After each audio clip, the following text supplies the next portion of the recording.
Assalamualaikum warahmatullahi wabarakatuh. Kesederhanaan adalah kunci sebuah hubungan. Sederhana mencintai dan sederhana memiliki. Begitulah curhatan isi hati si janda cantik dan mempesona ini. Untuk kalian yang ingin berkenalan, mari kita simak sedikit profilnya. Siapa tahu kalianlah salah satu jodoh yang cocok untuk janda cantik dan kaya ini.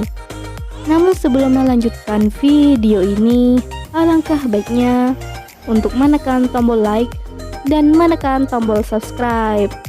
Dan saya doakan semoga Anda yang menekan tombol subscribe selalu diberikan kesehatan, kesejahteraan, dan dimudahkan segala urusannya. Amin amin Allahumma amin. Nita Apriliani nama lengkapnya, namun sering dipanggil Mbak Nita. Mbak Nita ini adalah wanita yang cantik, solehah, dan pekerja keras. Untuk memenuhi kebutuhan hidupnya, Mbak Nita berprofesi sebagai pegawai kantor. Beliau sudah merintis karirnya selama 5 tahun. Di channel ini Mbak Nita sedang mencari pendamping hidup. Untuk kriteria suami yang didamkan oleh Mbak Nita adalah sosok laki yang dewasa, taat beribadah, bertanggung jawab, dan siap menikah tahun ini.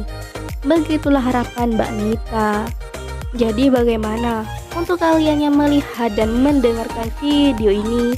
Apakah tertarik untuk berkenalan dan menjadikan Mbak Nita sebagai istri? Jika iya, bisa langsung tulis di kolom komentar dengan kata-kata yang sopan. Harapannya Mbak Nita bisa menghubungi kalian secara langsung. Itulah sedikit profil tentang Mbak Nita. Jika ada kesalahan kata dan informasi, saya mohon maaf. Sekian, wassalamualaikum warahmatullahi wabarakatuh.